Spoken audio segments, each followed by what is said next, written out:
Fill her up. You're listening to the Gas Digital Network. Today's episode is sponsored by HeshySocks.com, the most comfortable, kick-ass fashion socks for work or for play. I've learned from wearing these socks that dress shoes are comfortable. You just need the right socks. If you're wearing typical socks, they provide no protection at all, causing your feet to hurt.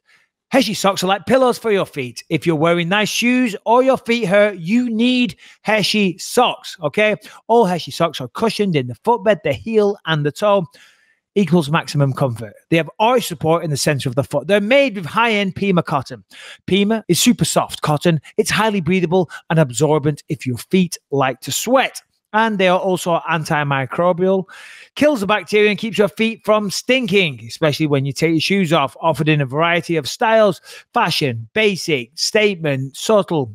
You can wear these socks with dress shoes or sneakers. So you want these socks, you want to be comfortable, you want to be fashionable, you want to be stylish, you want to set trends. Go to HeshySocks.com, H-E-S-H-I, HeshySocks.com, and use the promo code BELIEVE30 and you will get 30% off. I love these socks. So once again, that's HeshySocks.com, promo code BELIEVE30. Let's start the show. Conceive, believe, achieve. Shut the fuck up. And new undisputed UFC middleweight champion of the world, Michael the Count Bisping. This is Believe You Me on the Gas Digital Network. Here we are. What's up, buddy? What's up, Lewis? How you doing, pal? Welcome to the show, everybody. All the believers. Episode something. I've forgotten or given up counting the episode shows now, Lewis. There's far too many. 112. 112. Not bad, not bad. Back in full glorious video. A lot of people were complaining that the show the other day was audio only, but needs must. I had some kind of surgery, but now I'm on the road to recovery. We are back. You look good. You don't look any different. And you had your stuff removed yesterday. You look normal. Yeah, no, I just took off the bandages this morning and scrubbed my face and whatnot. My nose is still very swollen, but you can't really tell. But there's still a lot of swelling there. But people don't want to hear about that. They don't want to hear about me going on about my nose and the swellings and whatnot. I was playing Fortnite with a fan, Liedrith. That's his Fortnite name, and he was like, Michael Bisping did audio only because he had a fucking surgery. What type of fucking shit is that, mate? The Brits, that is not a British way to live life. They are not happy with you right now. Well, I'm all about self-improvement, Lewis, as I know you are. And whatever he was called playing Fortnite, he needs to be about self-improvement. It's true. Sitting on the couch, jerking off, playing games that teenagers play, and he feels the need to criticize me, the godfather of UK mixed martial arts. Woo. Shame on you, motherfucker. And you don't even get the shame bell. You aren't worthy of the shame bell. I'm just throwing a shame your way. Get a diet, get on a diet, do some exercise, stop playing video games, stop criticizing others that are going out there and trying to make the world a better place. And all you can do is fucking criticize. There's a word that they use in America for that. That is a hater. He is a hater. You know what? I'm going to block him now just because he disrespected my friend Michael Bisping. Thank you. Thank you. And it's nice to hear you call me a friend, Lewis. That was, I felt the energy. I felt that was heartfelt. It was real. Yeah. We're not just co-workers. We're not just co-broadcasters, podcast co-hosts. At this point, we are friends. I'll say it. Wow. Wow. The love is in the air, guys. It's true. Love is in the air. That's amazing, Lewis. I never thought the day would come, but yeah, we are friends. And with that, I want to say to you, as a friend, and I care for you, Lewis, you talk about these body transformations. What is going on, my friend? In the summer, you were jacked, and now, I mean, you look good, but you told me off the air a moment ago that you've got to get this shit together, that you don't know what's happening. I'm a fat fuck. What's going on? What are you weighing right now? I haven't weighed myself. I'm at least 245 pounds right now.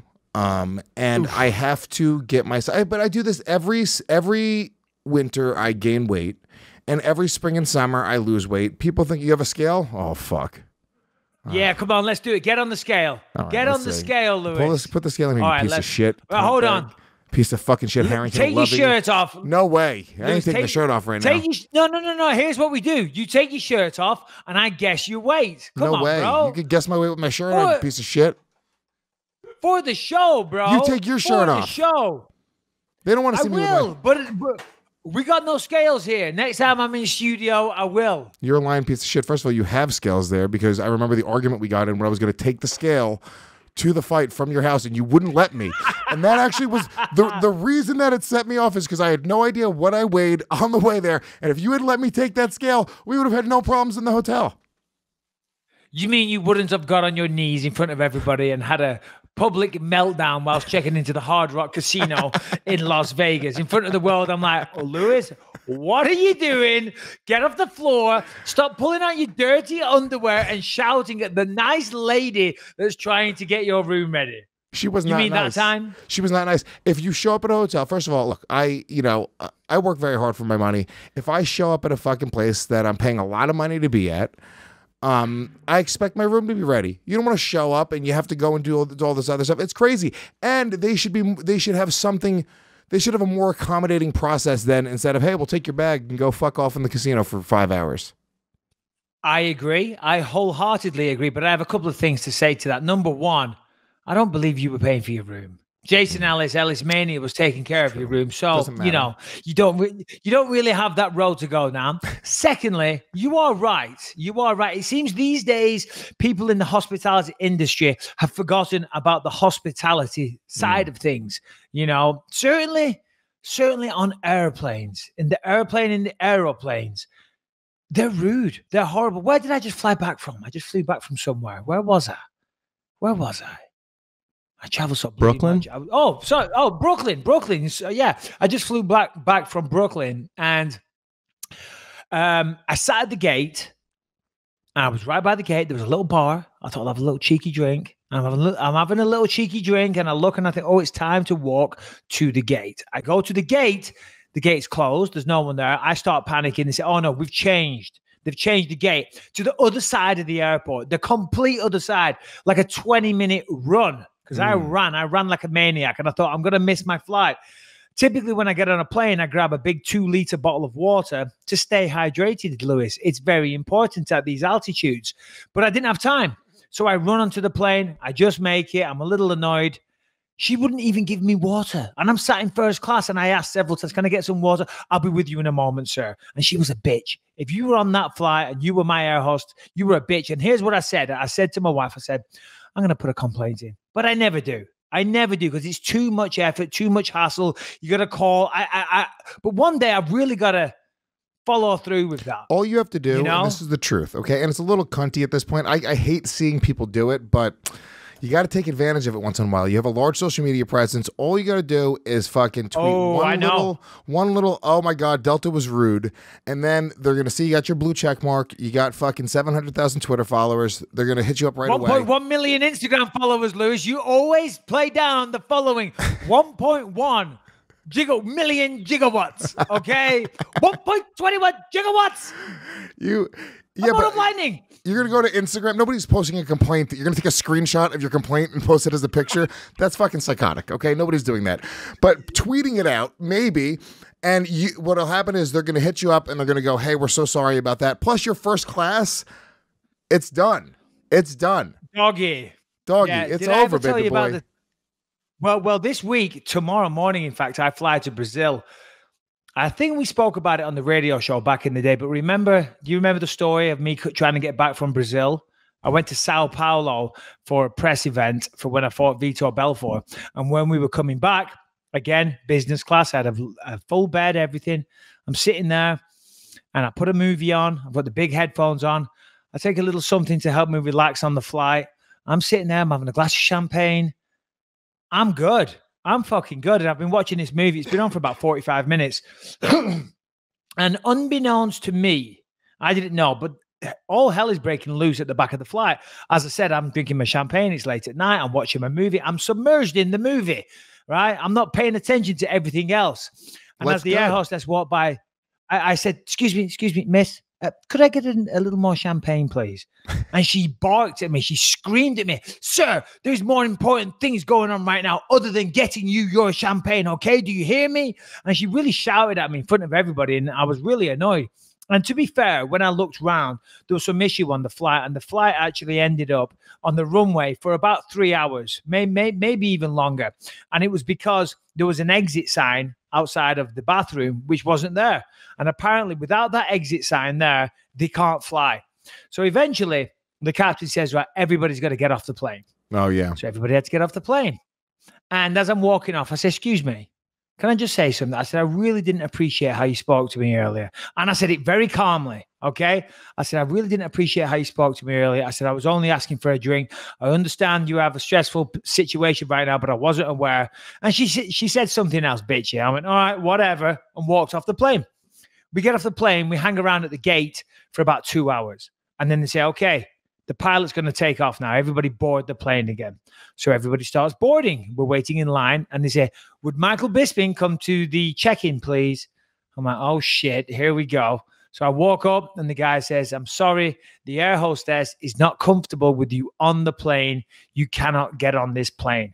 I'm like, what the fuck? Because if an air hostess just says, oh, I'm sorry, he's a little bit threatening, I'm scared of him, whatever, you're fucked. So I start trying to argue with the guy, which isn't helping my case, you know what I mean? Because I'm getting irate and I'm just perpetuating this myth, you know what I mean, that I'm an irate guy. And I'm like, Jesus Christ, what are you talking about? I said, I asked very nicely. I just had a word that I didn't appreciate. And he's like, listen, I'm sorry you can't get on that plane. And then fortunately, some nice Brazilian gentleman that I had never met, he came over. He was sat next to me or the next like kind of cabin next to me. He said, listen, he said, I saw everything. This man did nothing. He was very polite. He just, politely complained. And they said, no, I'm sorry. Oof. We've got to do whatever she says. Now, so I start freaking out. And go on. Well, I was going to say, like right now, if I'm in your situation, I've already decided that I'm not getting, as soon as the moment that I know that I'm not getting on this flight, I don't know how I would react. I think I would let go and fucking lose my shit. There's no I would almost like not care about the repercussions of losing my shit in an airport. And you're the same type of guy. So I'm assuming this is not going anywhere good. No. Well, bearing in mind, this is like 12 o'clock at night. I was there. I'd only been there 2 days. I was on a whirlwind PR tour trying to hype the fight with Bellator. And I didn't even want to be there. I went against my best wishes. I didn't want to do it. I just wanted to get home. And this Brazilian guy says he came up with a genius idea. He said, excuse me, sir, we've already waited now for about 5 hours since we were supposed to take off. He said, for you to take this gentleman's bags off the flight, it's going to take a lot longer. And we refuse to wait any longer. And I thought, wow, this guy's really smart. That's a great suggestion. And they went, don't worry, sir, we've already removed his bags. And I was like, when they said, because I'm not a quitter. I don't give up. I'll fight to the last minute, MMA arguments, whatever it is. I won't give up. I'm like a dog with a bone. I'm like, I've still got a glint of hope here. But then when they said, don't worry, sir, we've already removed his bags, I thought, you motherfucker. And then that's when I kicked like the thing. I was like, fuck. And they were like, calm down, sir. I'm like, all right, fucking calm down. Fucking you calm down. You've just thrown me off the plane for no fucking reason. And anyway, so I had to stick around in a Sao Paulo hotel overnight and get the flight back in the morning. And they flew me from Sao Paulo all the way up to New York, 4-hour layover in New York, then back down to LA. It was a fucking pain in the ass. But even in that situation, I didn't complain. I should have done, but I didn't because it's too much of a pain in the ass. Yeah, no, I mean, in that situation, I would have lost my shit. But though, I mean, they're going to give you free flights. They're going to give you upgrades, all that other shit. You need to just commit, Michael Bisping. Yeah, I'm a busy man, Lewis. I'm a busy man. Yeah. So anyway, but look, I'm a fat fuck. That's the point of all of this. And I'm going to get back in shape. I went online and I tweeted Hold on. Don't speak about yourself like that, Lewis. You're not a fat fuck. Yeah, you're not a fat fuck. I'm kind of a fat fuck right now. Listen, there's a lot of people out there that are weight challenged. I won't say fat fuck. It's not a nice term, Lewis. Right? It's shame for that comment. That's disgraceful in this day and age. People are, they're challenged with obesity. You know, it's everybody else's fault, Lewis. The amount of fast food that's readily available, my word, come on. Yeah. Anyway, so you were saying you're a fat fuck. Go on. I am a fat fuck, and I'm gonna get back in shape. And look, I'm not one of these pussies where I'm like, oh, you can't fat shame people. I believe in fat shaming. I think that's the way. You know, what are you gonna do? You have a kid. I have a 6-year-old child. Okay. I'm not going to pretend that if he were to start gaining weight at a rapid pace and becoming a fat kid, that's okay and that he should be okay with his body and the way that he looks. No, there's, I mean, in so many different areas in life, you're not going to be able to walk to work as swiftly. Just, I mean, on the most baseline level, like there's nothing good there. Just walking is a harder task, being fat, much less getting made fun of, not being able to date and get into social situations, not having confidence, not being able to play sports. Dude, you know, it sucks being a fat kid. You were never a fat kid. I was legitimately a fat kid. You know what I'm saying? And there's I mean, dude, it just sucks. It just blows. Wow. I bet it does. I bet it really does. It must really affect your confidence in, I mean, because I mean, and you're right. I was never a fat kid, so I can't put myself in that position. But it seems to be there's some that don't really care, you know, and they're happy and they embrace it and they accept it. You know, everybody talks about the stereotypical jolly fat guy, you know, but I guess behind closed doors, they're not really that jolly. Yeah, I don't think that they're happy. I don't know anybody. There's nobody in my life that I know. I'm 36 years old that is legitimately fat and happy, like looks in the mirror with their clothes off and goes, I'm just fat and that's awesome. This is the way that I want to be. I wish I could be, before I ever got in shape, because I didn't start working out until I was in my mid-20s, and I was fat up until that point, I didn't care the way that I care now. Now it's like an obsession. Now, no matter how much weight I lose, I still see myself as being fatter than I am, and it almost became, I started caring way more after a certain point. So maybe there's people that kind of convince themselves that it doesn't matter. Like Harrington, I'm sure he seems jolly as shit. You don't give a shit about the way you look, do you, Harrington? No, I'm great, dude. See, look. Yeah, very jolly. He really is. Yeah. I see him. No.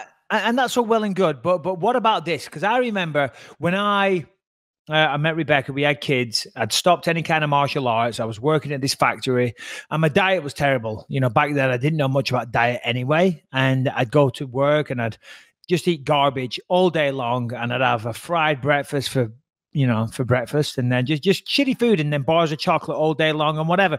And slowly but surely, and then a few beers in the evening and stuff, you know, it all adds up. And I wasn't exercising because when I was younger, I was always slim, because I was active, you know, and I could eat whatever I want. And when you're younger and you think, I can eat whatever I want, I don't get fat. And then, of course, as you start getting into your 20s, your metabolism slows down a little bit, things change. And I remember one day, because everyone at work, you know, we bust each other balls, whatever, all the other workers on the shop floor. And they'd always be like, shut up, Bisping, you fat fuck. That was their go-to. And I'm like, fat? What are you talking about? I'm not fat.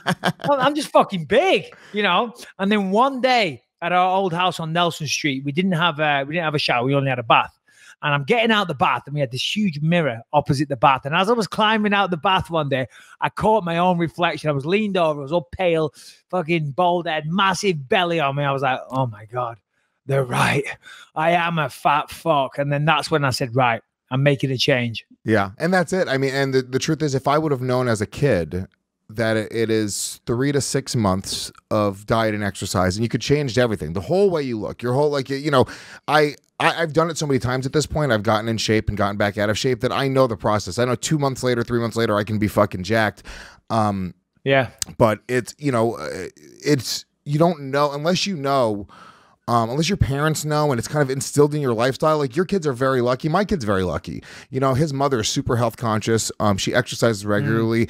It's something that now, even though I'm a fat fuck right now, it's still something that's very much in my life. Like, you know, being, you know, going to the gym is something, even if I'm not going to the gym and I'm being a fat fuck, I'm constantly saying, oh shit, I got to get to the gym. I have to, I'm talking about how I need to be eating more healthy. And even if I'm not setting the best example, sometimes when I'm eating a cheeseburger, at the very least, the narrative out there is like, hey, this isn't good. You know, my kid, he drinks water. He doesn't really drink juice. He's never drank soda in his life. He's never had fast food, really. Maybe like McDonald's fries like once or twice, like ever. Yeah. You know? Yeah, same here. Lucas is pretty good. He drinks a little too much Sprite. Sprite's his thing. He loves, but he begs for it, and he's so fucking cute. And I want to make him happy. And I'm like, "You want a Sprite, Lucas?" He's like, "Yeah." And his eyes light up. It's like, "Go on, here, have a Sprite. You're a kid. You can get used to it." Callum and Ellie, they just drink water only. And I'm like, "Here, have a Sprite. Come on, treat yourself." To like, "No, Dad, I'm weighing in tomorrow for a fight." I'm like, "You fucking boring bastard. All right, just have a Sprite and a cheeseburger and make me feel less guilty for the beer and the cheeseburger I'm about to eat." But your whole family, you guys are all fucking good-looking, in-shape people. I mean, you guys could be in a fucking catalog. You know, if you look at my family, we're all a bunch of dumpy fucking... Just going back to something you said before, it's about, you know, education really is what you know, because a lot of people don't know what they're eating is the wrong foods. You know, I'm very lucky. I mean, what was it the other day? I was talking about something and I said, well, I'm lucky because I know how to flush my body out if needs be. Because what happens is when you have a terrible diet, you got tons of sodium, tons of carbs, tons of fat, all that shit.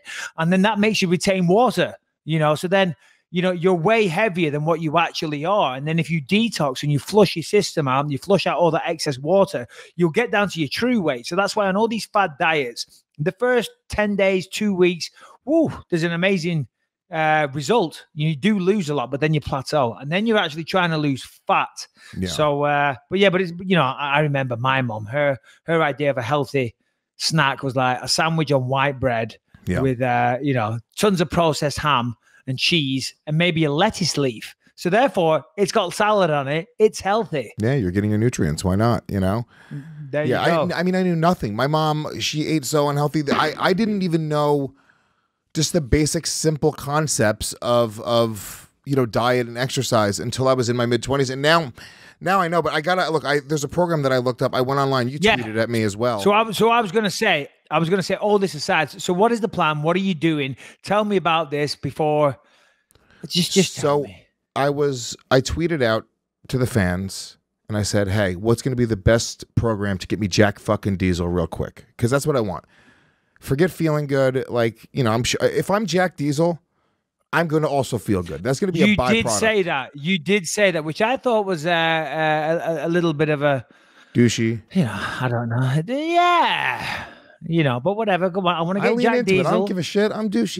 Lewis, that isn't. You don't want to get Jack Diesel. You want to be healthy. You want to be the vision of health. You want to live a long age. You want to be able to pick your grandkids up from school and carry them on your back. That's what you want. But no, Lewis, superficial asshole, wants to be Jack Diesel. Okay, carry on. I want fucking abs. Because the reality, if I said, look, if you want abs, ready, and you do it in a healthy way, there's shortcuts. But if you do it in a healthy way, you're going to extend your life. You're going to be in that can be a measuring stick. Having abs, and there's no downside to that. When you say, "Oh, I want to lead a healthier life," and that's the goal, right? And I want to have my grandkids, see my grandkids. That goal is not really tangible. That's some sort of like out there hippy dippy fucking whatever goal. But if you just say, "I want to increase my vertical leap by 3 inches," that's a tangible thing, and you're going to have abs. You're going to increase you're going to feel healthier. You're going to look better. You're going to feel better.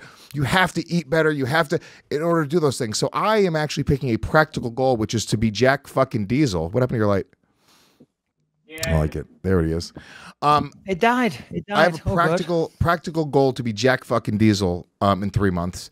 And I had a bunch of people tell me about a program called Body Beast. It's on Beachbody On Demand, which we've done some work with them on the network before, so I actually have a membership to this. Pull up the trailer for Body Beast, Harrington.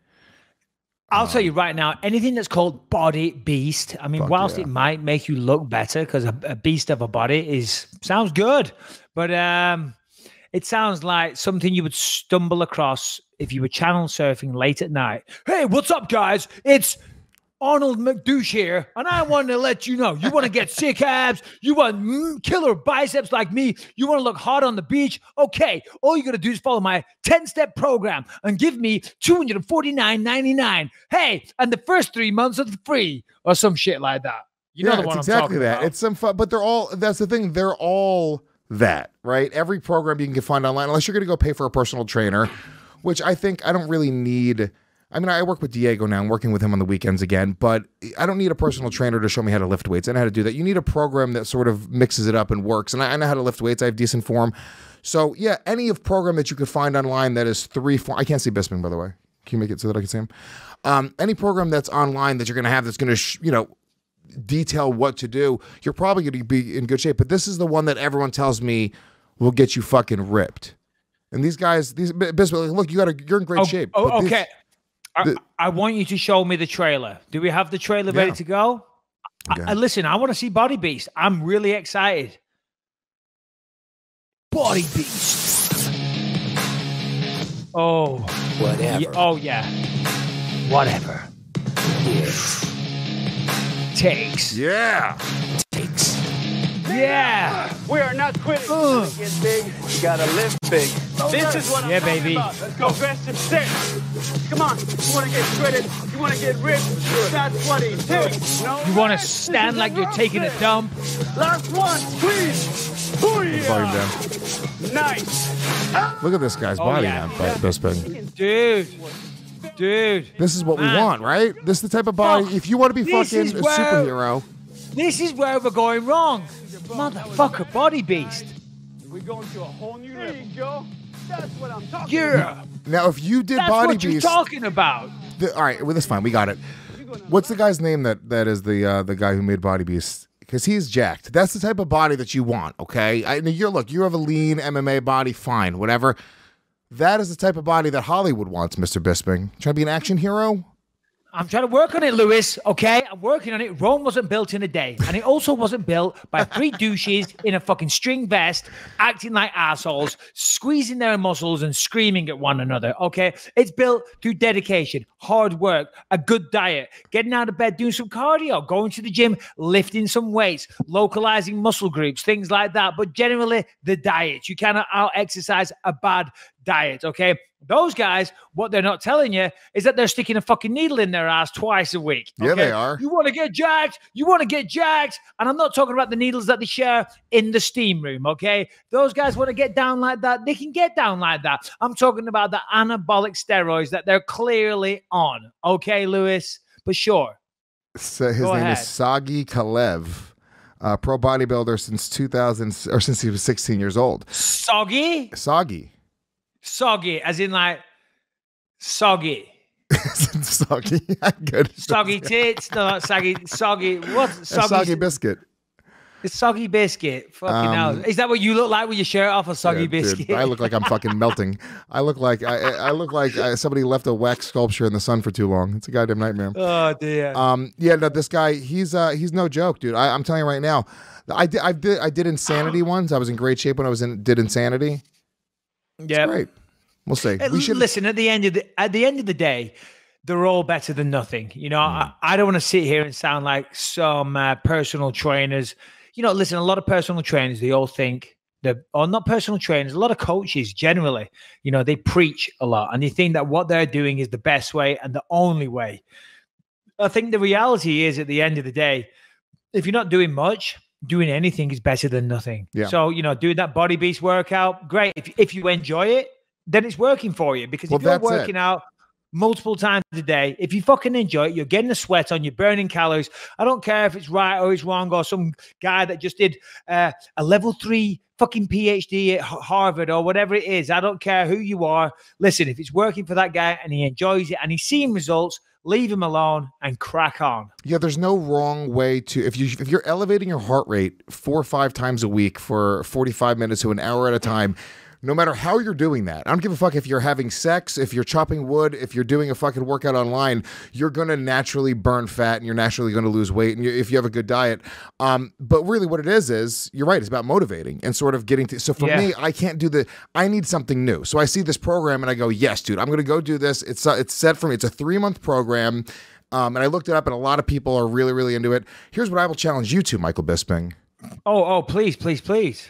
3-month body transformation challenge on the Believe You Me podcast. Me versus you. Now, hold on. Don't fucking just right here, because it's not exactly, it's pretty easy for you to go right now. Okay, sure. A body competition. Whoa. I will tell you right now, Lewis, I will accept any fucking challenge against you without knowing the full details. I don't need the small print. I don't need the finer details. I don't need the minutia of the agreement. Okay? You want to challenge me? Okay, let's fucking go. Lay down the gauntlet. Bring it on, motherfucker. Bam, bam, bam, bam, bam, bam. I got to come up with a list of things that I can do. I got to come up with a list of things that I can do better than Michael Bisping, and then just challenge me to each one of those things. Oh, dear. Well, you know what? Yeah, I'd be embarrassed as well. You know what the thing is right now? I just had this procedure on my ribs and my nose. I can't work out right now, which is kind of driving me crazy. Obviously, last week I couldn't, but right now it's going to be at least 2 more weeks before I can work out, because if I do anything to raise my blood pressure, then my nose will start bleeding and it'll kind of rupture. They said, and it won't stop bleeding. The last thing I want to be doing, normally I'll fly down to Brazil. First thing I do is go to the gym, have a nice little run, sweat off the plane, then go have a nice food, bit of a salad, some nice water. I don't put toxins in my body, Lewis. Certainly no alcohol, certainly no cheeseburgers. Not me. Nice jog, maybe a walk and a little stretch, but I can't do that this time. Because I have a head start. Elevated blood pressure. I'm just saying that if you beat me, see this conversation. Yeah, well, I will beat you. Can I tell you why? Because you've got more of a difference to make. Exactly. What are you going to do in 3 months, right? I mean, how much can you really change your body in 3 months? You're already jacked. You're going to look a little more jacked. Who gives a fuck? For me, I'm going to go from being. Go ahead. Well, number one, I'm looking at my reflection right now on the screen. I haven't seen sunlight in a while. I'm very, very white. Yes, I am a white man, but I'm particularly white. I will shred some body fat. I will pump up the muscles. I will get on I won't get on the sunbed. I'll start spending some time outside. I'll get a light tan. I will shave my chest. Before you know it, I will be a bronze Adonis. And you will be like, wow, I thought Michael Bisping was good looking in the past, but this new guy, this isn't even fair. That's what you'll say. I will get a sex change. I'll get breast implants. This is a I'll get some high heels and a lovely Prada dress. Oh, dear. Michelle Bisping, you're going to be the new, what's his name, the Kardashian dad. Yeah, Kylie Jenner. I don't know. What's his name? Caitlyn Jenner. Imagine that. Imagine that just happens in your house. Like your dad just changes. I'm not like, say what you want, dude. I have friends that are transgendered. Me too. Very for transgendered rights, but you can't say that that's just not wacky. Your whole life, your dad's just this dude, and then all of a sudden, you're like, nope, sorry, I'm a woman now. Yeah, I guess it's a complicated scenario, and each case is different. I mean, I have a pretty good friend that went through a very similar scenario. He's lucky. His family, kind of like the Kardashians, that his family is super supportive, and it's all worked out. And I wish him the best. And, as would I be. I mean, look, because he listens to the she listens to the podcast. So let's get together soon, buddy. But all right. What a hilarious way to say to a transgendered woman, let's get together. Let's get together soon, buddy. What do you want me to say? All right, what's up, broski? Try to get okay. Hey, sweetheart. Let's perhaps catch a cappuccino at some point. My son and said take a look through the latest gossip magazines. No, you don't have to speak to a woman like that. You speak to him, however you want. Rebecca, make me a fucking coffee. Let's go, buddy. I'm joking. All right, Mike, real quick, let's just talk about BetDSI, which is a great sponsor for this show. One of the best places in the world to throw some cash on any sport that you love. Super Bowl's coming up this weekend, which is amazing. I don't care about football at all, but you throw a little bit of cash on the Super Bowl. I'm going to tell you right now, you're going to be in the edge of your seat watching that game. Obviously, mixed martial arts is the name of the game on this show, and we talk about a lot of fights on the show. We got some fights coming up this weekend, which you're going to be calling, Mr. Bisping. That is correct. I will be there. We have in the main event, Rafael Assunção taking on, I should know this. I should know, Marlon Moraes 2. It's a rematch. And then also in the co-main event, we got the great Jose Aldo taking on Renato Moicano. So if you want to put some money on, as you said, Lewis, everything's better when you have money on. Go to betdsi.com. They got an easy-to-use mobile playing interface. They've got a history of fast payment on cash winnings. You can make in-game wagering. They've been in business for over 20 years, A+ rated on all sportsbook review sites.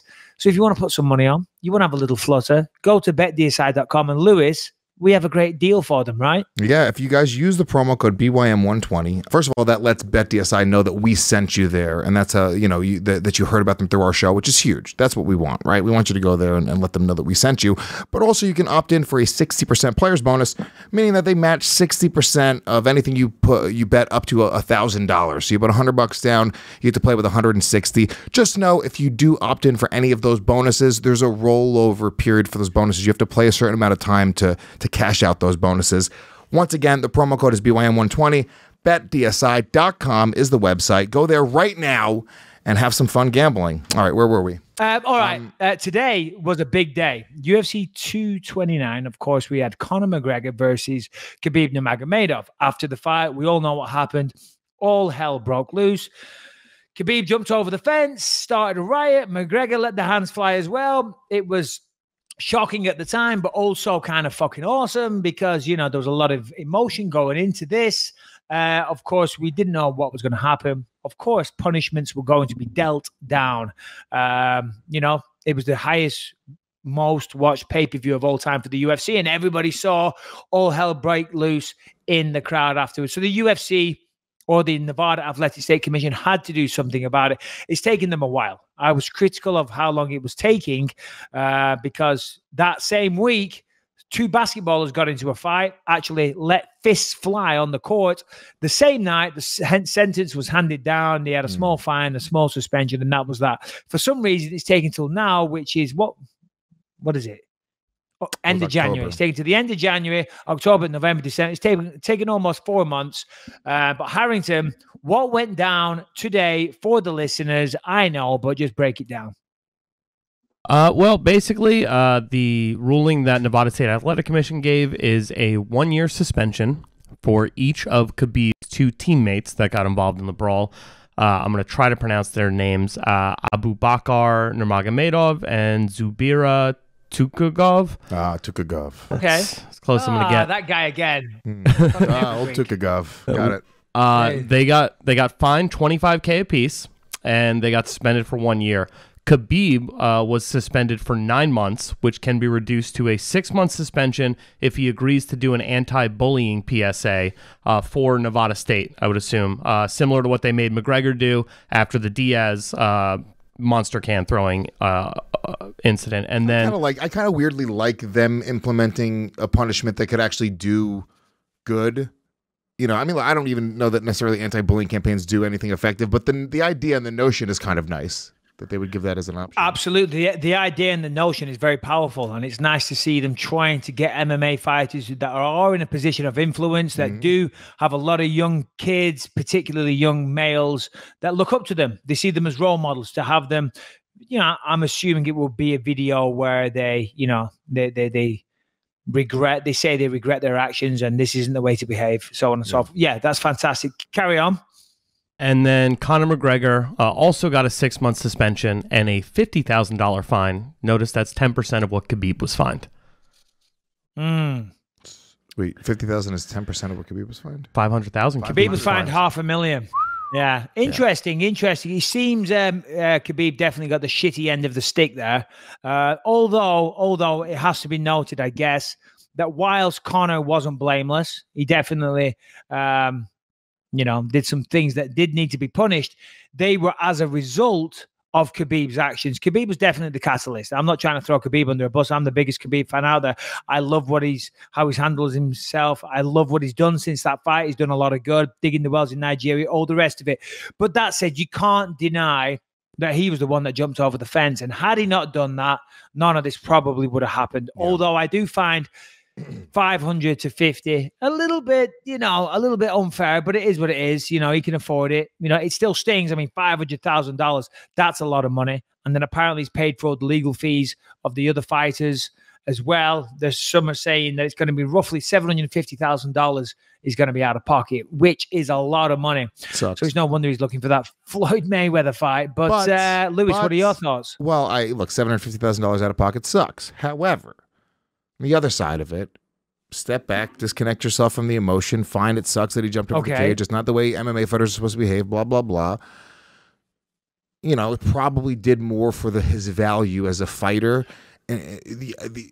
the amount of eyes that are on him, the moment that it created, the real rivalry with Conor McGregor, that $750,000 will be more than made up for in the next fight because of the actions in that fight. I think that it will sell. He'll make more money because that happened, more than the $750,000. So it's a net positive. Where it sounds like it's a big thing, I think that overall you got to look at it as not a loss, as sort of like this bigger picture thing, and it's almost an investment toward the fucking crazy big rematch that they're going to eventually have. I agree with everything you said. And also another thing is that you've got to remember they took, or withheld, should I say, $1 million of Khabib's $2 million purse, which, as it turns out, is very, very lucky for Khabib. Because if they'd have paid him his $2 million, he then pays that $2 million into his bank account. Regardless of what happens, you've got to pay tax on that. So that $2 million becomes $1 million. Then he's going to pay $750,000 or $500,000, whatever it is, back to the Athletic Commission as a fine, right? That $500,000 becomes $1 million because that's $1 million of earnings to have $500 to give to the Athletic Commission. The fact that they kept hold of that that $1 million, they will withhold another $500, maybe take out the fines of his teammates and give him what's left over. You understand what I'm saying? So It actually was beneficial for him that it went that way for tax reasons. Yeah. The whole thing, it's, I remember at the time people were like, oh, this is so unfortunate. It was like, wow. I don't even remember it being that devastating. I remember it's just sort of being a moment that is selling this bigger fight, and it made Khabib stand out even more in everybody's mind. The passion, he came out of it even looking better, right? He came out of it, his explanation for why he did it, that he was like, he's disrespecting my country and my teammates and he just looks like the fucking man at the end of it, whereas Conor kind of looks like a bitch. Even only having to spend $50,000, he kind of ends up looking like a pussy. Yeah, well, I mean, I wouldn't go that far, but you're right. I hear what you're saying, and what you're saying I agree with. Listen, at the end of the day, the suspensions don't really matter. 6 months for Conor, that's pretty much almost up. A year, was it for Khabib? A year? 9 months. And it will get, possibly reduced, yeah. Okay, so 9 months or 6 months. Again, he could fight by summer. He could fight within a few months.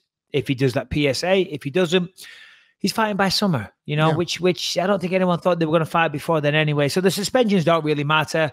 The money, yeah, that sucks. But if they carry on fighting, the pair of them, that's nothing for those guys. They're both, they're among Conor is the top, and probably Khabib is number 2 in terms of earning power in the UFC. They're probably 1 and 2 now. So, the money, it sucks, but that is easy come, easy go. Yeah.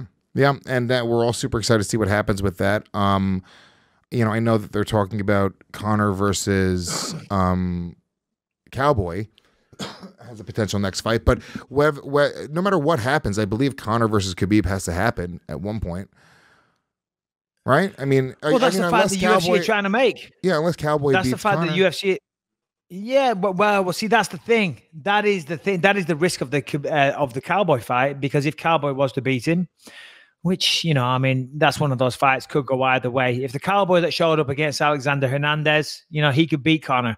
The Cowboy that showed up against George Masvidal or Nate Diaz, Conor would beat that guy, So it all depends which Cowboy shows up. But if Cowboy was to win, then that just puts that massive payday of Conor versus Khabib 2 out of the window. You know what I'm saying? Because he can't fight for the title after he lost to Khabib and then lost to Cowboy.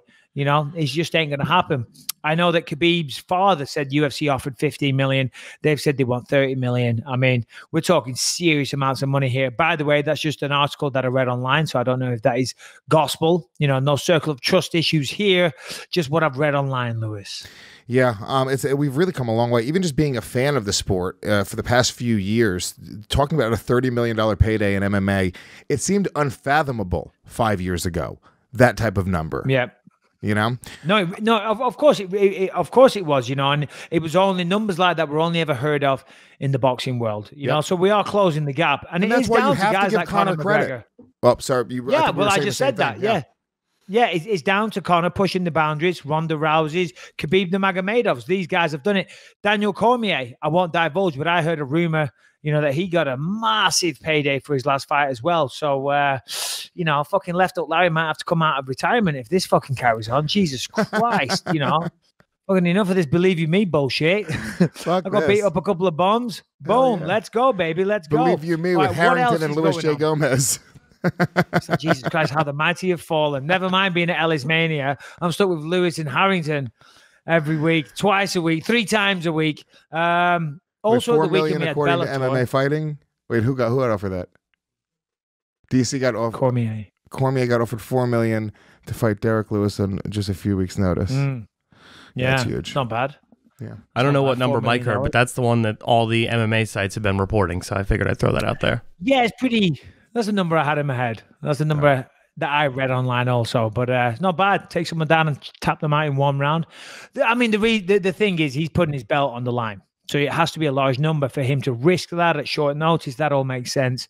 But yeah, God bless him. Well done to him for sure. Happy to see it. What's going on with Jon Jones? Isn't he having a hearing right now with NSAC? Yeah, it's just a long line of doctors coming in saying, yeah, he might be clean. Like maybe. It's possible. So Harrington, are you keeping one eye on that whilst we do the show? I have been listening to the constant stream of doctors over and over, and they just keep saying the same thing about a pulsing effect. So yeah, I am keeping an eye on it. Is there any doctor that said any contradictory evidence? Anybody that said, hold on a minute, I disagree? Nothing too concrete right now, but I believe at one point, I'm looking for the exact quote. I'm just reading the Twitter feed here. It looks like his lawyer actually copped to Jones using steroids. So I wanna for sure get that exact quote here. Yeah. But that's what people are saying. So okay, so definitely figure out what that was, because that would be hilarious. Lawyers. There's some good lawyers out there. There's some bad lawyers. Okay, and also I can't necessarily. I had a little experience last week. Okay, I was at a thing, shall we say? There's some good lawyers and there's some bad lawyers.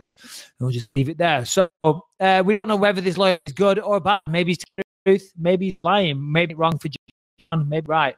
Harrington, figure out what that is. Come back to us when you figure it out, Lewis. I mean, look. Here's I sort of have a belief in the justice system, right? And I don't know, is the California State or the Nevada State Athletic Commission, I mean, is it a real court of law? Is that the way they're looked at? Is it sort of like when you're doing a hearing there, is it sort of the same way we would look at like criminal court? Is it actually that official? I don't know.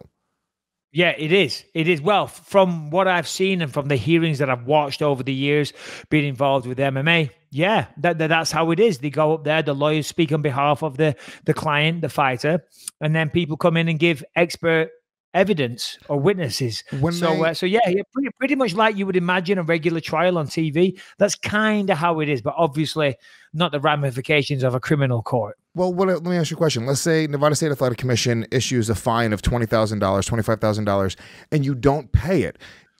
Legally, I mean, do you have to pay it, or you just won't get relicensed? Will it go to like, you're actually in breach of some sort of law now, and you can get arrested and a warrant issued for your arrest for not paying this fine, or are you just not licensed to fight? Because that's sort of the way that I'm looking at this, and sort of like, and I'll tell you what I'm getting at.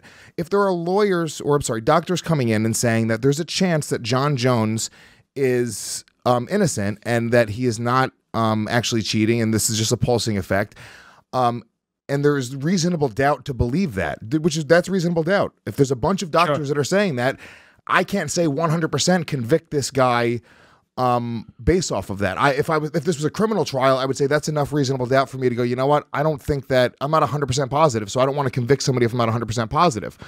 So that's kind of what I'm getting at with it. Sure. Yeah, no, absolutely. And to be honest, I'm not sure of the exact answer to that. I do know that, unfortunately, I have a little experience in this in civil lawsuits where somebody's suing you for money and you have a judgment made against you. Let's say a judge says in a civil court, I have to give Lewis $10,000 or $100,000, whatever it is. It's not illegal for me to not pay that, because It's not a criminal court that made the judgment. But if I don't pay it, then I will be summoned back to court to explain why I haven't paid it. And then if you don't go back to court to explain why you haven't paid it, I will be found in contempt of court, which is a criminal offense. So maybe it's something similar like that. I'm not sure. I don't know. And even that, what I said about the civil lawsuit system, I might have my facts a little bit incorrect, but I'm pretty close. I know I'm pretty close. So yeah. When you sign off your license, you're probably signing on saying that if you break any laws and they give you, or break any rules and they give you a fine, that you're signing a contract stating that you are, you have to pay those fines. So I'm assuming it's a civil thing, that they would have to sue you for that money, but it is kind of a weird thing. I don't know. I'm just kind of thinking out loud. So hold on. When you apply for your license for a commission, from a commission, whether it's Vegas, New York, Nevada, wherever, I've never studied it because I want to be licensed in that state and I want to fight. So I just signed away the paperwork, but I guarantee that there's language in that contract when you sign that paperwork for that license that says you are beholding to the judgment of the Athletic Commission. And if you don't pay it, then they will sue you for that money, and then they will be successful, and then you would have to pay the fine, your legal fees, and their legal fees. So realistically, if you don't pay it, you're just fucking yourself in the ass, because eventually you're gonna be forced to pay way more money than what it could have been. And at the end of the day, Vegas is the fight capital of the world.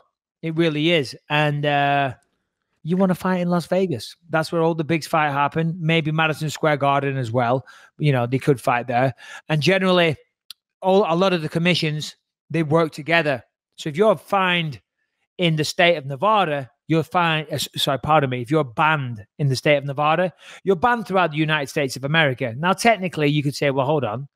I could go fight in New York, but they all piss in the same pot and they all have each other's backs, you know? Yeah, we've seen that happen. Didn't Vanderlei get suspended and he came back somehow and fought in a different state under Bellator? I believe that happened. There was some weird shit there. Anyway. Well, what people like to do as well is, they get suspended in the US and then they go fight in Japan, because they're not banned from fighting in Japan. But then what happens is they say, listen, you're just flaunting the rules, and they'll never issue you a license again. So again, now I don't know what the legalities of that is, but I seem to recall Dana White saying that once upon a time. I could be mistaken. But yeah, there you go. All right, well, let's say if you hear anything on the Jon Jones Harrington, let us know. Keep us posted. Breaking news, guys, and believe you me, I mean, there's a reason why we chose to do this on the Tuesday, right, Lewis? We want our fingers on the pulse. We don't want outdated news tomorrow. We want to let the listeners know. You're hearing it here. You're hearing it first. This is where it all goes down. Fingers on the pulse, nose to the grindstone. We know what's up. Yes. Yes, we are. Okay. Good talk. It wasn't because Bisping had his fucking surgery yesterday. We had to move it a day. Whoa. Hold on, Lewis. Whoa. What is that? It's the shame bell. And you know what? This time it isn't for you, Lewis. It's for the people listening. Yeah, that's right. Do you use body spray? Are you older than 16? Do you smell? Do you stink? Well, if the answer is yes, then this is for you. The Dude Bro body sprays are okay if your mom still drops you off at school every morning. But if you're a grown man, you've got to do better. Well, luckily for you, there's Fulton and Rourke. They're a men's fragrance and grooming company that have created and perfected solid cologne. I love it. That's correct. You like solid. Oh, tell them about it, Lewis. Well, I have, it's like a little wax cologne. It's really classy. It comes in a little flip like metal case that's incredible. And it's a wax. You just rub it right on your neck, your wrist, whatever you want to do. It smells incredible. It's not like colognes, for some reason, they smell like perfume to me. They make they give me a nasty taste in my mouth. These have really amazing fragrances, very manly fragrances. My girlfriend, literally, when she smells my neck when I'm wearing them, all she can do, her natural reaction is just kiss my neck. She can't keep her hands off of me, okay? They have a whole line of award-winning grooming products, not only just colognes, but from bar soap to face lotion, face wash, everything. It's a pretty incredible company, really classy company. I'll tell you right now, try the colognes. It'll change your perspective on cologne, because I never wore cologne in my entire life, and this is my new thing. Absolutely. See, the thing thing is with cologne, and I think I can speak for everybody. Have you ever sprayed cologne on you and then you walk into an elevator and everybody in the elevator, they're overpowered. They're like, fucking this dude has got way too much aftershave on, way too much cologne. You don't have that with the Fulton and Rourke. You don't have that at all. You know, you rub a little bit on and it's subtle. It's nice. It's fragrant. It's a lovely, refreshing twist on the old-fashioned cologne. So if you want to get involved, and as Lewis said, and the great variety of men's grooming products which they have, then of course we have a killer deal for you, Lewis. And that is FultonandRourke.com. That's FultonandRourke.com, ROARK.com, and use the promo code BYM at checkout. You're going to save 15% off your entire purchase. This is a great deal. 15% off this. We love it. Go do it right now. FultonandRourke.com, promo code BYM. I never hear this. Okay, let's get back into it. All right, what have we got? I mean, at the weekend, we had Fedor getting absolutely destroyed. Yeah. For those that don't know, outside of the US, because, you know, there's a whole wide world out there, Lewis, outside the United States of America. For those people listening and don't know or aren't aware that the Bellator Heavyweight Grand Prix final was happening this weekend, it was Ryan Bader taking on Fedor Emelianenko. Of course, Fedor, the last emperor, an amazing fighter, an amazing career he's had over the years, and commands everybody's respect. He commands mine anyway, you know, the way he's carried himself over the years. And he looked good in the tournament, you know, dispatched off Chael Sonnen and Frank Mir in good fashion, finished them both easily. Saturday night was not his night, though. Ryan Bader leapt in with a leaping left hook, dropped him, and then followed it up with a devastating uppercut, kind of reminiscent of Yoel Romero against Luke Rockhold against the fence. And that was that. That's all she wrote. Ryan Bader is now the heavyweight champ, the heavyweight Grand Prix champ, and the light heavyweight champ as well. So he has 3 belts in Bellator, which is fucking impressive considering the UFC didn't want him anymore. Yeah, I mean, look, you know, we've said it before. I think that, you know, Bellator, if you are a guy who gets to the very top but can't win a title in the UFC, Bellator is very attractive. You know, after how many times can you get a title shot? How many times can you get a #1 contender match?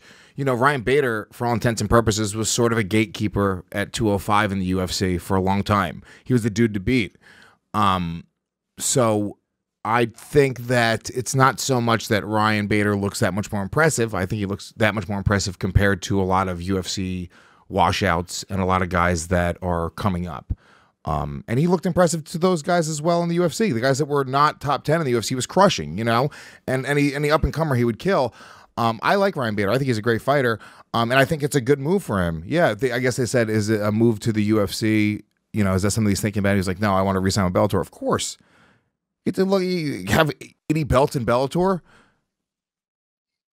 Well, he's got 3 belts. I don't know how much they're paying him. Maybe that's public information, Harrington. I'm not sure. But yeah, I mean, he's no doubt earning a lot of money. I think that's how Bellator tend to poach some of the UFC fighters. The UFC obviously know who moves the needle, who's actually making an impact on their ratings, on their pay-per-view sales, and all that rest of things. And Ryan Bader, by all accounts at that time, wasn't one of those people. And then Bellator, obviously, they're trying to stack their roster. They come in, they make an exuberant offer way over the market value.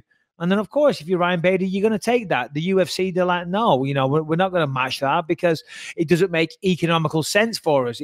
I don't think it was ever a case that they didn't want Ryan Bader, but it's just a case of they weren't willing to match the offer that Bellator made, which is smart business sense, and also smart business sense from Bellator's side, because that is now paying dividends. You know, you got Ryan Bader, who by all accounts is definitely still improving, still coming into his own. And yeah, I mean, but to what you said, I always like Ryan Bader. I like the way he handles himself, and hell of a fighter. So congratulations, Ryan Bader.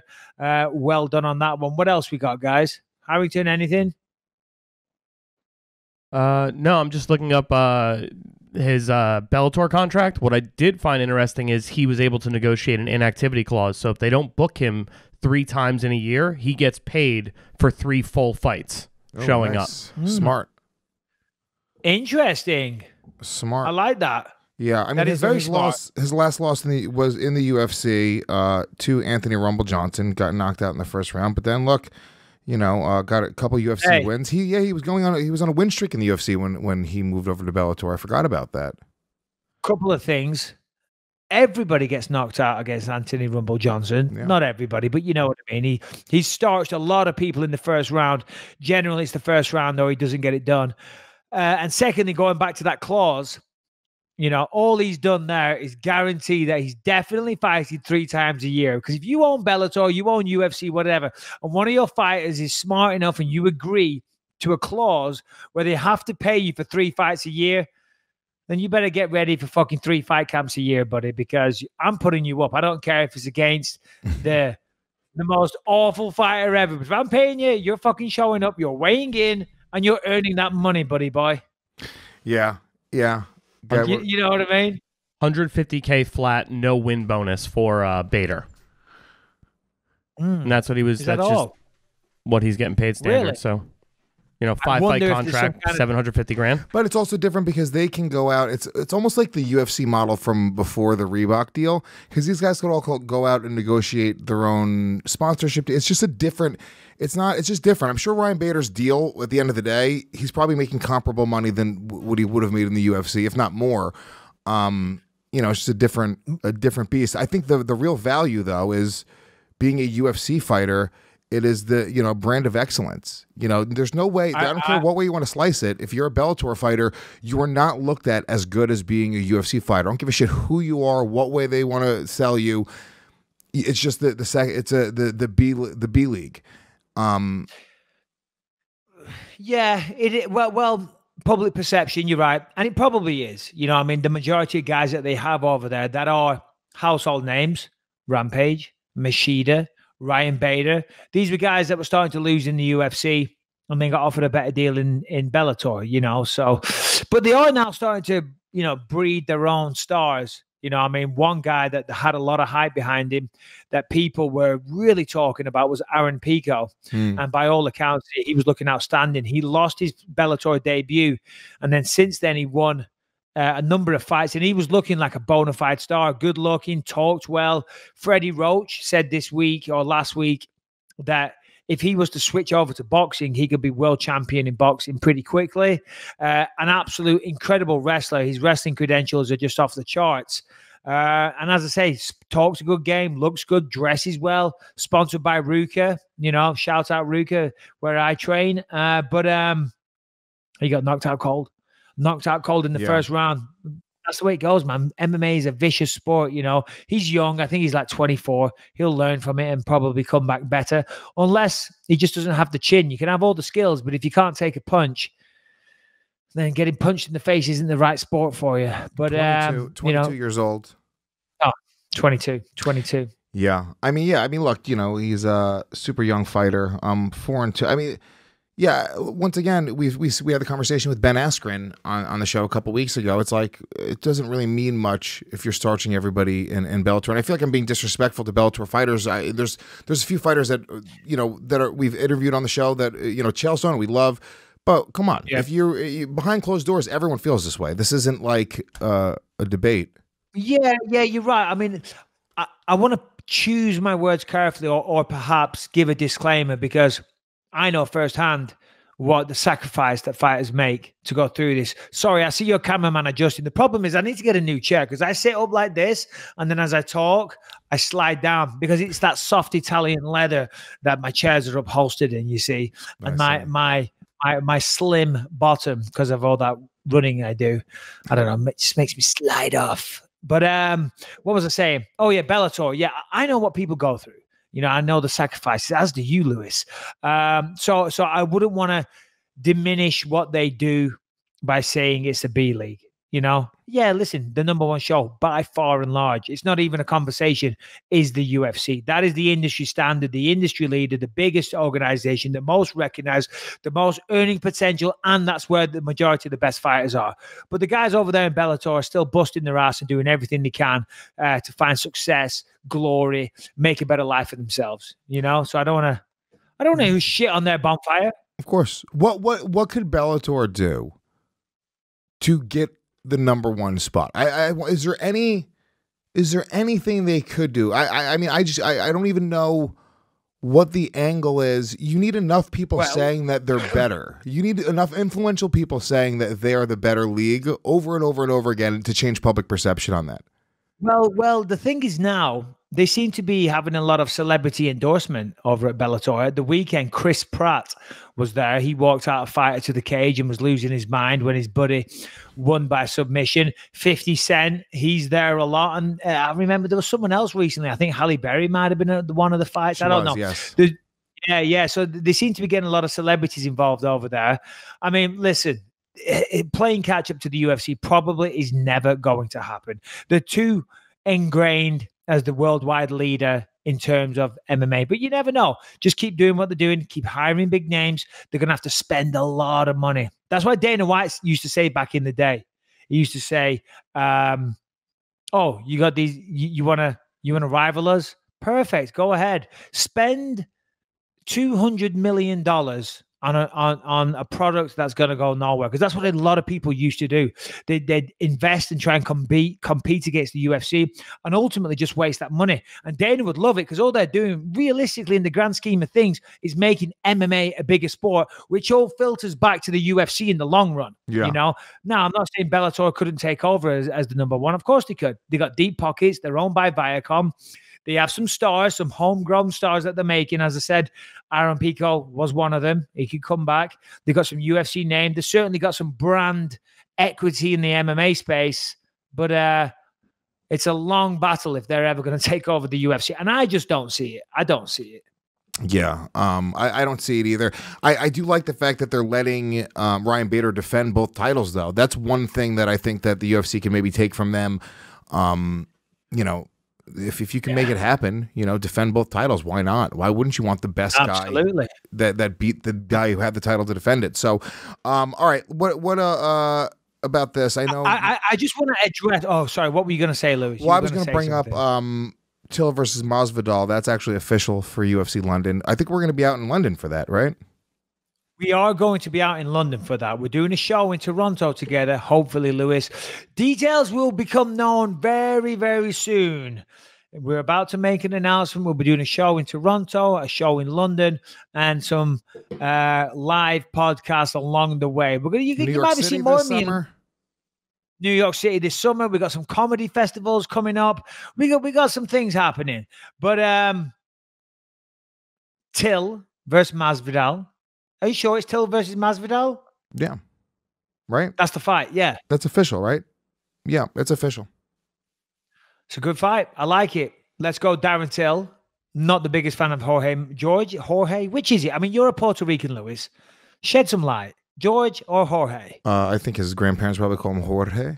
And Jorge? Jorge. I call him George. What would you call him? Jorge Masvidal. Other than a dirty little rat, what would you call him? Yeah, I guess I call him George Masvidal. Jorge Conquistador Rivera. It's supposed to be Luis Gomez, but if you called me Luis, I'd fucking never speak to you again. Luis. Especially without the J. All right, okay. Luis Gomez it is. All right, so anyway, Masvidal, listen, regardless of what I think, Masvidal's tough. You know, he had a pretty close fight with Wonderboy, as did Till.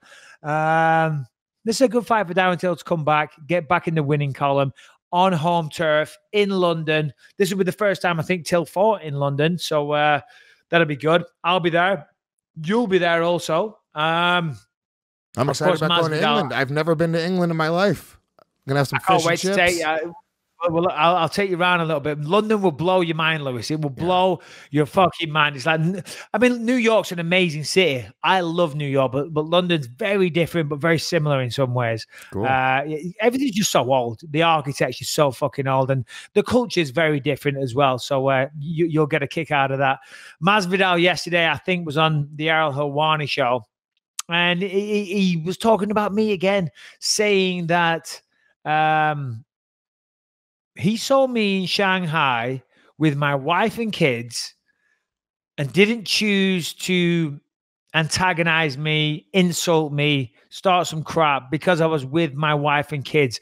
But then I saw him, and this is according to him. Then I saw Masvidal, and he was with his wife, girlfriend, whatever, and they had the baby in a pushchair, apparently. But I didn't pay him the same courtesy. I went and started bad-mouthing him in front of his family. And he's like, I don't know where Bisping was raised. I don't know how his parents raised him, but they obviously didn't raise him right. And I'm like, wow, how much bullshit can one person say? First of all, my wife and children weren't in Shanghai, so that can't have happened unless I got rumbled with my side family. You know what I mean? My wife and kids weren't in fucking Shanghai. We don't bring up the side family on the show much, but you do have that other family that you bring on the road. I have the whole of the life in Shanghai, China. The Bispings. The Bispings. Bispings. Bisping. Yeah, we got the Bispings in China. Yeah, we don't mention them on here. What the fuck is he talking about? Jorge Masvidal, you have your hands full with Darren Till. Focus on Darren Till, because guess what? You slipped out by the net of me kicking your ass. If you're not careful, Darren Till's going to make an absolute mockery of you in London. Yeah, well, this is stylistically speaking, I think that this is a great matchup for Darren Till. They're going to strike with each other, simple as that. Yeah, and I mean, look, maybe what he's trying to do is he's trying to antagonize you more because you do have such a large fan base from England. Darren Till has a large fan base from England. You know, it doesn't matter whether people love you or hate you. If they're talking about you and hashtagging you and they're talking about your fight and giving it attention, there's real value there. So maybe, okay, benefit of the doubt, maybe Jorge Masvidal is a marketing genius and is actually just, this is a whole orchestrated plot to get you talking about him more, get the English people up in an uproar, and then at the end of it, him to beat Darren Till on his home turf in front of the English fans, and holy shit, there you go. Jorge Masvidal is a new star. Hey, that would be amazing. The only problem with that is that you're assuming that Jorge Masvidal is a genius. As soon as you said that, you lost me. I was like, yeah, good plan, good plan. No way he's a genius. So he just needs to focus on Darren Till. Darren Till is a big welterweight. We've seen him. He's got power. Knocked out Donald Cerrone. He had a great fight against Wonderboy. Pretty close, you know, but still he got the win. Masvidal, again, listen, all shit aside, Masvidal's a tough guy. That's a great main event for London. Excited to find out who else will be on the card. And excited to take you there, Luce, and do some live Believe You Me podcast. Very, very much looking forward to it. What else we got? There was another booking at 170 that I thought was interesting, which was Anthony Pettis against Wonderboy Thompson. That's crazy. Where's that happening? That's crazy. I mean, I don't understand that. I mean, listen, God bless Anthony Pettis. He's trying to, breathe some life into his career. Anthony Pettis has had a wonderful career. He's been a champion. He was a WEC champion. He was the lightweight UFC champion. Always involved in exciting fights. That last fight against Tony Ferguson was outstanding. Cover of Wheaties. Cover of Wheaties. There you go. I mean, he's had a great career, but he's also struggled lately. He's had quite a lot of losses. So maybe he's looking at going up a weight class. Will breathe some life into his career, so to speak. I don't mean that in a disrespectful way, but I feel that Wonderboy Thompson isn't the right fight to go up and make your welterweight debut at. I mean, yeah, the best striker Thompson can do it at 170. Debatably the best guy. Thompson can do everything I would say that Pettis can, but he's twice as big. He's way bigger. Maybe I'm wrong. I don't know. Harrington, just look up their heights. But Wonderboy's like 6'2", and what's Pettis like 5'10"? I mean, that's a sizable height and reach advantage. But hey, listen, God bless him. I mean, that's why fighters, that's why we are the way we are. You take chances. Harrington? 6 feet versus 5'10". Okay, it's not as bad as you'd think. 5'10" for Anthony Pettis. Yes. Yeah, I mean, Pettis fought at 145. Most of his fights at 155. 155 is his home. But how do you feel about that? Moving up because you seem to be stuck at 155. I guess he said that he fought at 170 throughout his amateur career as well. Yeah, but look at Robert Whittaker. Perfect example. Look at Kelvin Gastelum. Robert Whittaker got knocked out by Wonderboy at 170, went up to 185, and it seems like he can take a punch of fucking Iron Man. Of Godzilla. I mean, look at what Yoel Romero hit him with, and he took all those best shots, and he looked outstanding. 170, he's getting knocked out against Wonderboy. You know, so when it's like we talked about with TJ Dillashaw going down to 125, when you're struggling to make that weight cut, when your body's depleted, you don't take shots as well. You just don't. So, you know, it's interesting. It's going to be an interesting experiment with Pettis. I mean, who knows? Maybe he goes up there and looks outstanding. I hope he does. I like Pettis. I'm a fan of his, and I like watching him fight. So yeah, there you go. All right, Mike, really quickly, I got to talk to you about Performa Sleep, which is my favorite piece of furniture in my home. I love being able to lay in a really comfortable bed, but not just a super comfortable bed. The Performa Sleep bed was designed by athletes to enhance recovery while you sleep. Here's what Performa Sleep mattress offers that no one else does. It is infused with copper cool technology. It's a combination of gel particles and microscopic copper particles infused throughout the foam to create cooler nights, give added support, and all the other great benefits of copper. I sleep very warm. When my girlfriend tries to snuggle with me and put her leg over me, I have to kick her to get her off me. I'm like, don't fucking touch me. I'm going to sweat in the night. I don't like it, but not with the Performa Sleep bed. It cools your body throughout the evening. Oh, absolutely. But, you know, let's cut to the chase for most people, because a lot of people, you know, listen, money's time, okay? And the cost is what people are interested in. Of course, you want a good mattress, and this mattress is fantastic from Performa Sleep. But the good news is that they offer shipping straight from the manufacturer to your front door, so it cuts out the middlemen. There's no retail markups, and it's totally hassle-free. But of course, you save money. Also, they offer a 100-night in-home risk-free trial. That means you get to test your mattress out in your own environment. No pushy salesman. You get to sleep in it. If you like it, you keep it, and you pay that amazingly cheap price that they offer. If you don't like it, you just send it back. So if you want a new mattress, if you want to upgrade your mattress, if you want cool night's sleep and you want a great deal, then go to performasleep.com. Perform, P-E-R-F-O-R-M, asleep.com. Performasleep.com, and use the promo code BELIEVE. If you use that code, it lets them know we sent you, and you'll also get $150 off any mattress. Trust me, you will not be disappointed. This bed is very, very good, super comfortable, Enazorb technology running through it, and the best deal you can get. All right, we've been going for a while here, you think, Lewis? Yeah, we can do some questions. How long we got? We got a little bit of time left. Let's get some questions going. But first, let me plug the YouTube channel. Thank you for everyone that is subscribed on the YouTube channel. You can just search the Michael Bisping podcast or search Believe You Me podcast on YouTube. Subscribe. It's huge, guys. Look, we don't fucking want you to spend money on all this stuff all the time. You don't have to, you know, if you don't have cash to spend, we don't give a shit, dude. Go subscribe to the YouTube channel. Subscribe on our iTunes channel if you can, if you're on Apple. Leave us a review if you can. Tell a couple friends about it. That's probably the most important thing you can do to promote the show, is just telling some people about it.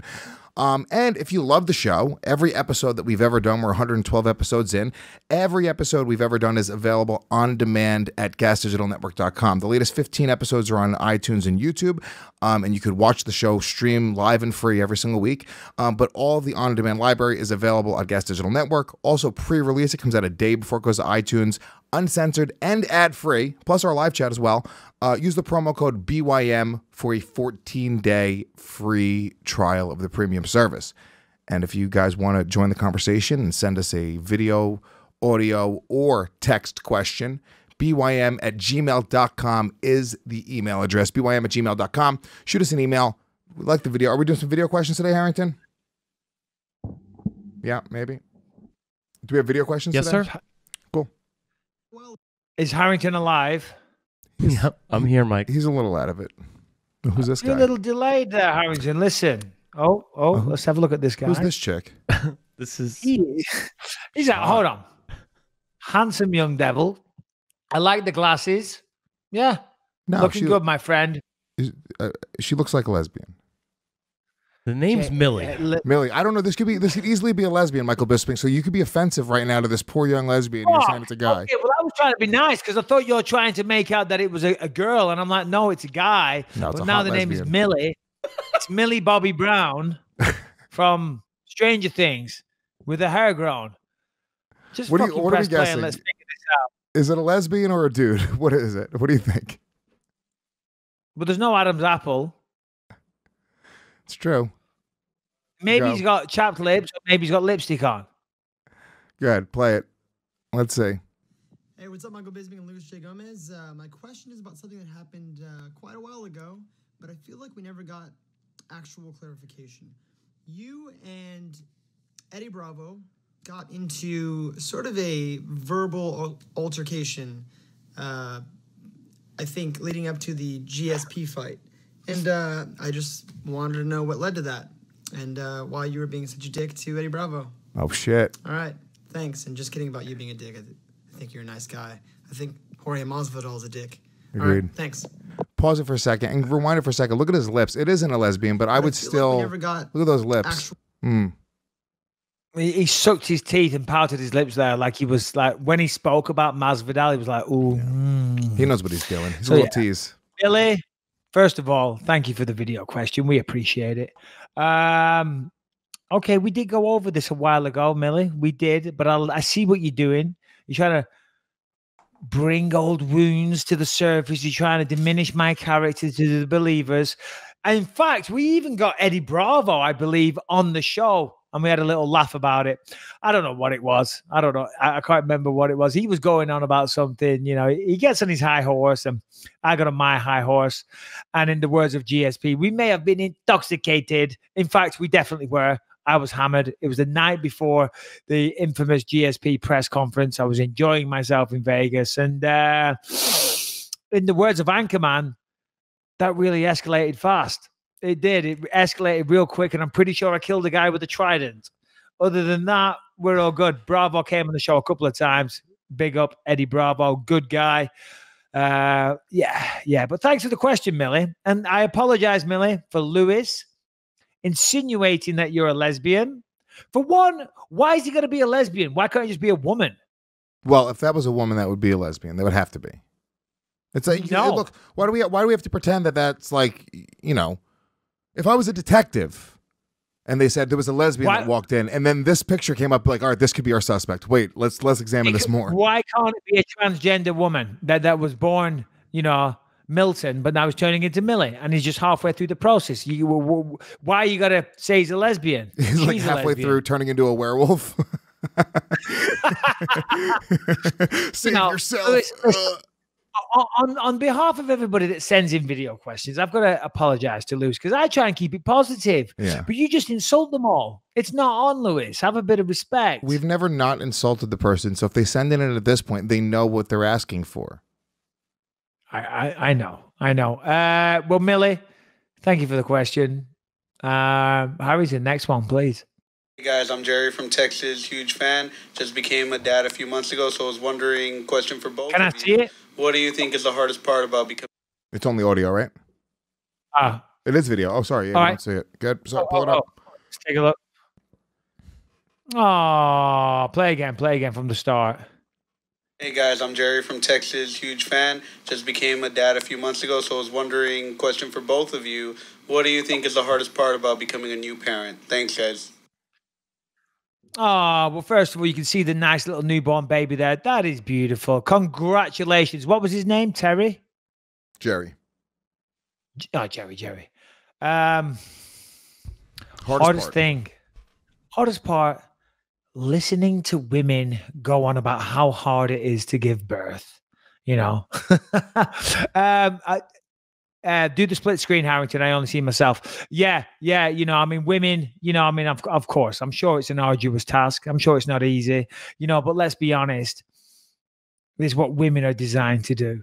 That's what they're designed to do. Every single person on this planet was born, you know, so it's what God made you for. You know, you're here for that. But what is the hardest part? I don't know. I found it all.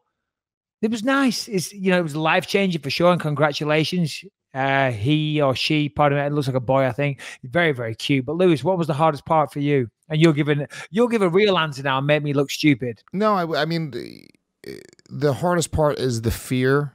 You know, one of the reasons I think I don't want to have another kid, and I will probably because my girlfriend really wants to have a kid one day. But I've gotten lucky that my son hasn't had any major medical issues. You know, you had that story a couple months ago where Lucas out of nowhere just got crazy sick and you're in the hospital and that fear of loss and that you feel so helpless. I guess unless you're a doctor and you could just look at your kid yourself, but you know, you feel this real sense of helplessness when you have a kid. And this is from the time you're in the hospital, you know, giving birth. It is like chaos. You're watching this happen. And you're like, does anybody know what they're fucking doing? It seems like it's all they're sort of winging it, you know, and it's just like a lot of noise and a lot of screaming and crying. And then you sort of go through these motions of, your kid learning how to walk, but when he's learning how to walk, his head is almost always hitting the fucking corner of a table. At every moment, he's always trying to headbutt the corner of a fucking table. So you buy the little pads, and he tears the pads off and starts eating them. And you're like, oh shit, well, what the little pads for the corner of the table, are they toxic? What are these things? Now you're looking it up online, and while you're not paying attention, he falls off the bed. And it's just nonstop fear of this child being hurt, and you can't do anything about it. And I had no idea that was even a thing. I had no idea I would care that much about something, and and it's worth it. It's completely worth it, but that is a scary thing that you got to sort of be ready for, and you have to. I wish somebody would have explained to me, like, you're going to be just terrified for the rest of your life that your son's going to die. Oh, no, you're absolutely right. You hit the nail on the head, because once you become a toddler and they're crawling around and they're learning how to walk, you're right. They're falling over all the time. They're almost falling down the stairs, sticking their fingers in plug sockets, grabbing the dog's tail, trying to stick their fingers in the dog's butt. You know, you name it. Kids will do anything that's good for them, you know, that they can play with, they're not interested. Anything that will kill them violently, they are attracted to. They're like bees to honey. They go for it, and it is very challenging. But you're absolutely right. It's all very, very worthwhile. And you're right. You know, you never know. It is a scary time when children are born. You know, because fortunately in this modern day and age, you know, babies for the most part, deliveries are successful, but things can go wrong. You know, we had some history of that in my family. My brother Stephen's, his child, unfortunately, had a lot of complications. But thank you for the question. I appreciate it. We got time for one more? Let's do one more. Right before, I got some breaking news. Oh, shit. Breaking news. Jon Jones?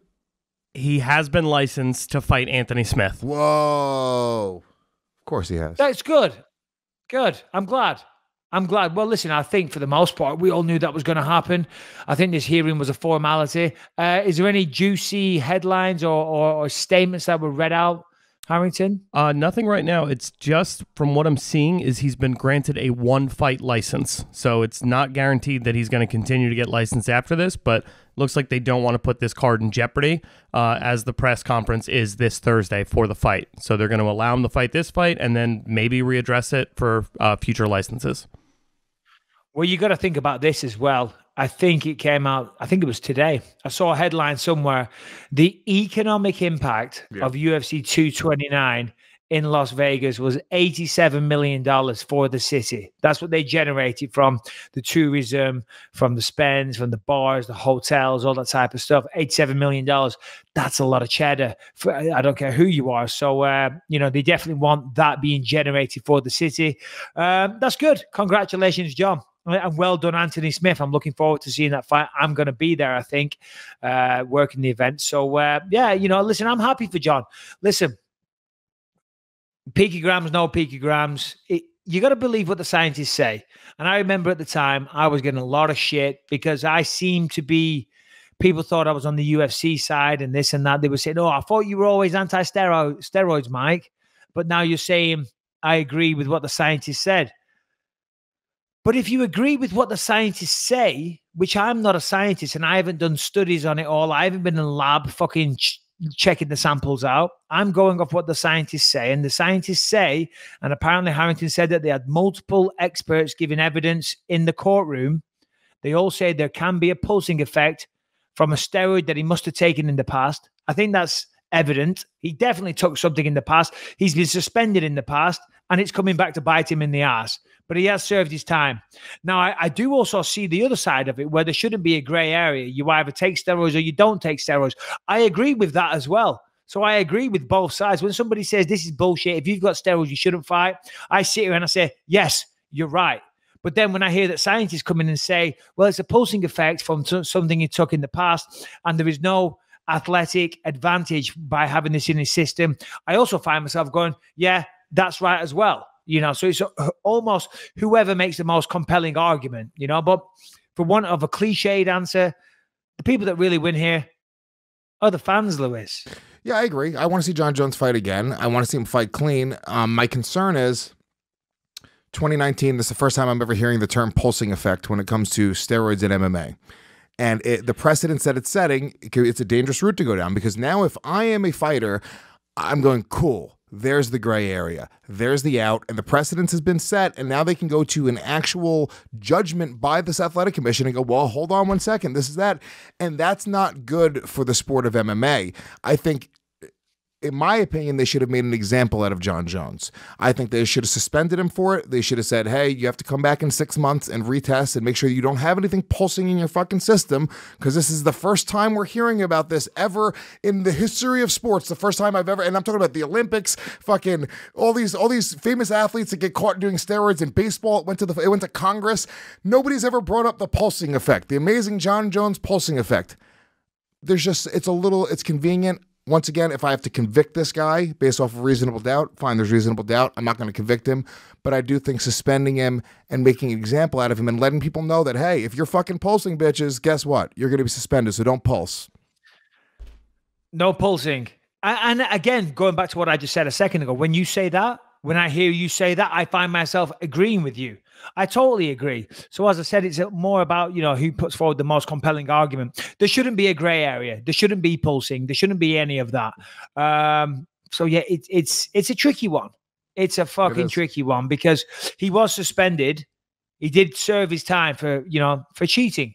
And I'll say it again. If you're a cheating scumbag motherfucker, you deserve what you've got coming to you, So maybe that's my final word on it. And this is just, well, if you hadn't have done it in the first place, you wouldn't be going through this. And you've only got yourself to blame, know. But then when you get a number of scientists coming in the room and saying, well, no, this gives him no athletic advantage. This is remnants from the last time he did it. And science proves beyond reasonable doubt that he hasn't taken anything extra, then I do find myself listening to that and thinking, okay, there's grounds for a discussion. Was it just the defense that presented those scientists? Was it part of his lawyers and his process? Or was these independent scientists that came on board because Nevada said we need opinions of independent scientists? Because that's a different thing there. Because I could find a scientist to say whatever the fuck I want, to be honest with you. What the fuck is a scientist? I don't even know what a scientist is.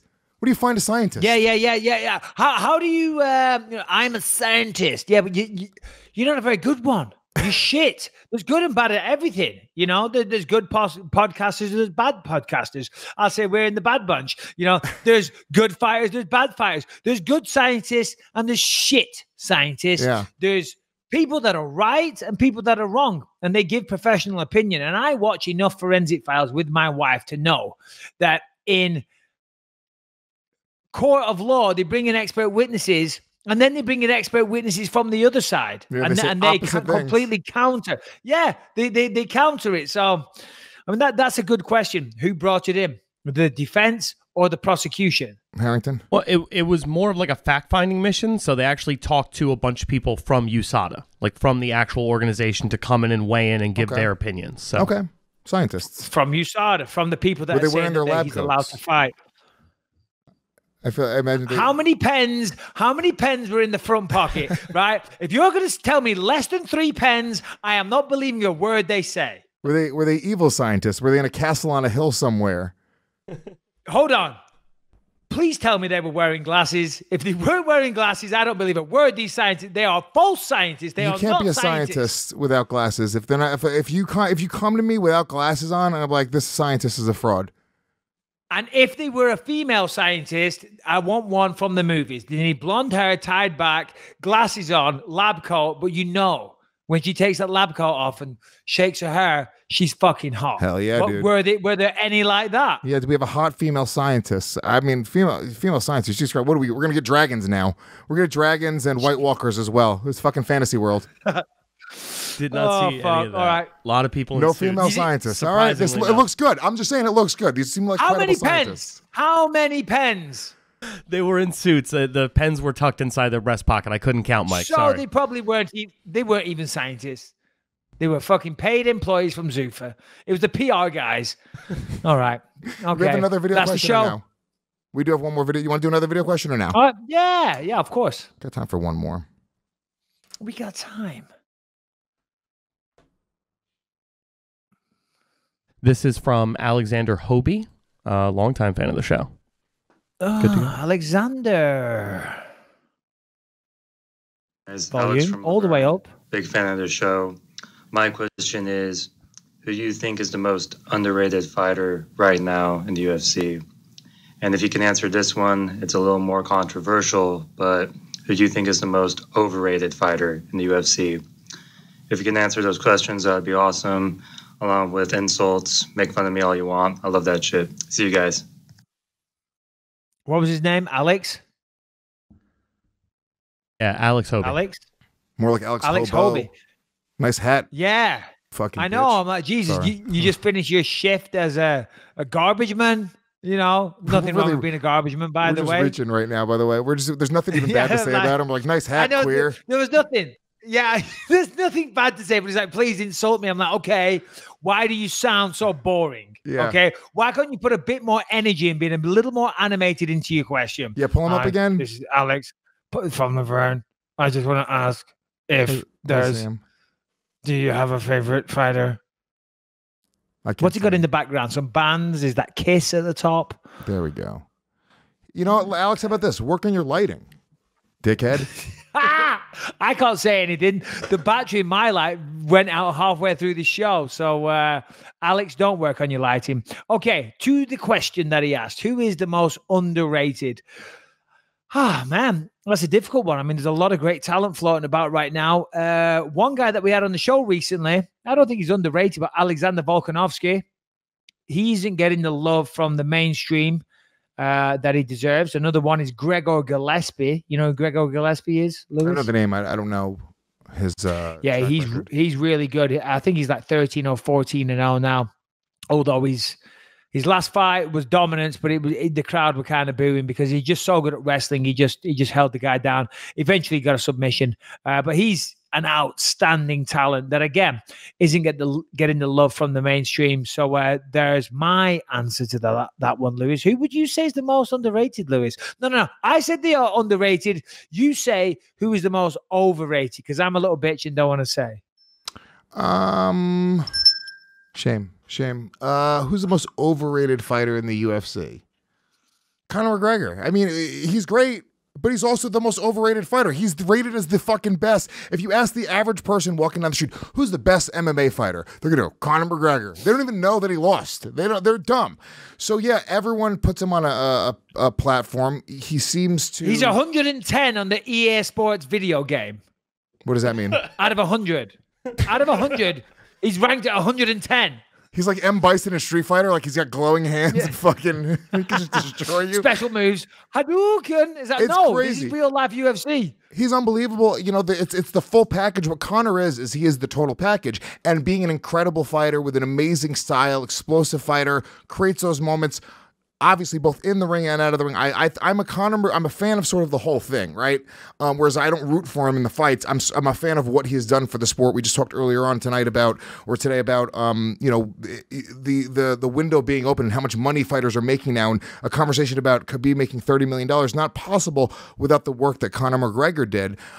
But I do think that he is substantially overrated. I think that there's a lot of people at 155 pounds that can beat him, a lot of people at 170 pounds that could beat him, or at the very least debatable that could beat him. It's not like he's head and shoulders above everybody.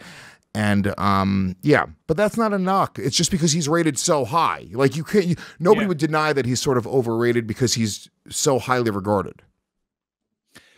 Yeah, there you go. And thank you for the question. And thank you for the listeners, everybody. Thank you for subscribing. Please go to iTunes, as Lewis said. Leave a note, leave a remark, leave a review. Same on YouTube. Tell your friends, as they said. We do appreciate it. We're growing massively. 35,000 subscriptions on YouTube. Don't know how many hundreds of thousands we've got on iTunes and all the rest of it. I mean, it's off the scale, bro. Off the scale. Can you imagine where we'll be at the end of this year, Lewis? It's insane. And we wouldn't be having this conversation if you guys didn't listen to the show. So thank you all very, very much. And we will be back real soon with another episode of your favorite podcast. Cheers, guys. All the best.